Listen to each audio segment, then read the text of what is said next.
విద్యా సంస్థలో అధిక ఫీజుల నియంత్రణకు ప్రభుత్వం కృషి చేయాలని తెలంగాణ రియల్ ఎస్టేట్ వ్యాపార అసోసియేషన్ రాష్ట్ర అధ్యక్షులు, తెలంగాణ సామాజిక ఉద్యమకారుడు, తెలంగాణ జై గౌడ సంక్షేమ సంఘం రాష్ట్ర వర్కింగ్ ప్రెసిడెంట్ పంతంగి వీరస్వామి గౌడ్ ప్రభుత్వాన్ని కోరారు. మంగళవారం సూర్యాపేట జిల్లా కేంద్రంలో రియల్ ఎస్టేట్ కార్యాలయం నుండి విలేకరులతో మాట్లాడారు. ప్రైవేటు విద్యా సంస్థలు ఫీజుల పేరుతో విద్యార్థుల తల్లిదండ్రుల నుండి లక్షలాది రూపాయలు ముక్కుపిండి వసూలు చేస్తున్నారని ఆవేదన వ్యక్తం చేశారు.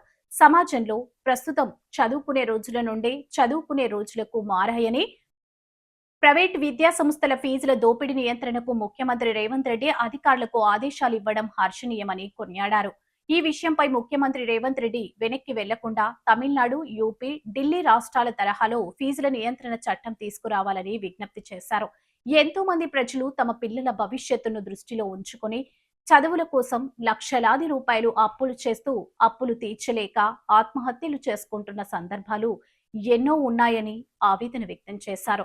రాష్ట్ర ప్రభుత్వం కేజీ టు పీజీ ఉచిత విద్యను కార్పొరేట్ తరహాలో ప్రతి ఒక్క విద్యార్థికి నాణ్యమైన విద్య అందేలా చొరవ తీసుకోవాలన్నారు. ఫీజుల నియంత్రణ చట్టం వచ్చేంత వరకు విద్యార్థులు, ఉద్యమకారులు ఉద్యమించాలని పిలుపునిచ్చారు.